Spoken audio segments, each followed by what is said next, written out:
Salam sejahtera bagi kita semua.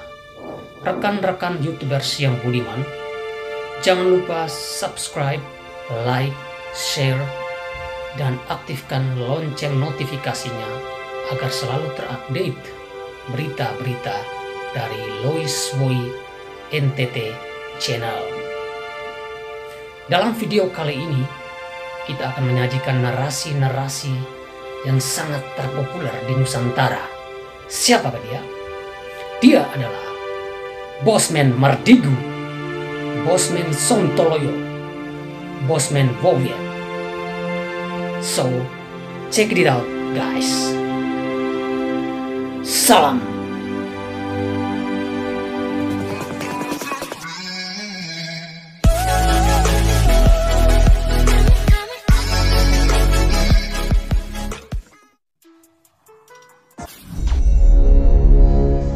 Apa syarat Indonesia menjadi negara superpower di tahun 2045 di masa 100 tahun Indonesia merdeka kala itu? Ada pertanyaan sebelum menjawab pertanyaan pertama tadi. Apa ada negara dalam 20 tahun membangun bisa menjadi negara superpower? Kita bahas perlahan dan kalau terbukti ada, maka kita harus berkaca pada kenyataan bahwa selama ini yang telah menjalankan negara dalam 20 tahun terakhir ternyata tidak membuat Indonesia saat ini atau 3 tahun lagi menjadi negara superpower. Jadi ke depan, lupakan mereka yang akan menjabat yang punya model pemerintahannya sama dengan mereka yang menjabat dalam 20 tahun terakhir. Mereka semua old mind. Oke, Indonesia ke depan mau berubah total kan? Bukti pertama, di tahun 1918, Jerman kalah Perang Dunia Pertama dan harus membayar kompensasi biaya perang. Namun, di tahun 1936, Jerman mulai agresi militernya kemudian menguasai Eropa. 20 tahun Jerman membangun negaranya untuk menjadi negara superpower dan berhasil. Jepang, di tahun 1945 kalah Perang Dunia Kedua. Di tahun 1964, Olimpiade modern pertama di dunia diadakan di Tokyo. Dunia terkejut dengan kemajuan teknologi dan ekonomi Jepang hanya dalam 20 tahun. Itu bukti kedua. Tiananmen 1989,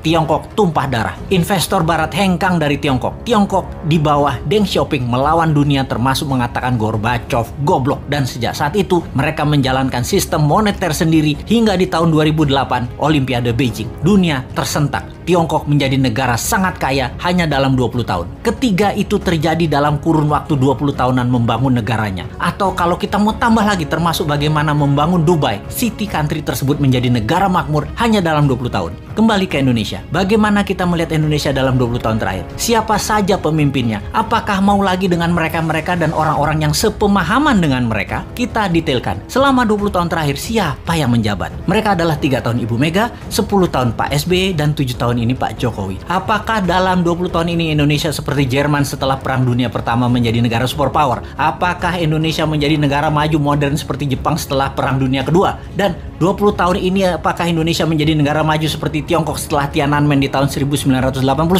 Maka jawabannya adalah belum atau tidak tercapai sama sekali. Jauh dari cita-cita negara modern ala Jepang, negara kaya ala Tiongkok, negara superpower ala Jerman. Apa masalahnya? Karena memang tidak punya konsep bernegara yang mumpuni, yang terorganisir dalam jangka panjang dan kuat strategi bernegaranya baik di dalam dan di luar negeri. Kita tanya lagi, calon kandidat 2024 nanti, siapa yang punya konsep bernegara yang akan membuat Indonesia berdiri di atas kaki sendiri? Atau kita lihat lebih dalam, jangan-jangan kandidat yang ada hanya memirror 3 kandidat terakhir bernegaranya. Apakah sahabat mau ke depan dijalankan pakai cara deket-deket dengan model bernegara 3 presiden terakhir? Rasanya dapat dipastikan Indonesia akan stagnan jalan di tempat. Kita bukan menyalahkan 3 presiden terakhir tersebut, namun mereka sudah menjalankan negara menjadi seperti saat ini dan tetap utuh. Itu hebat. Namun ke depan kita ingin lebih berdaulat lagi, bukan? Beranikah bangsa Indonesia melakukan sesuatu yang baru, yaitu pilih yang bukan mirip-mirip rejim 3 presiden terakhir? Adakah kandidatnya?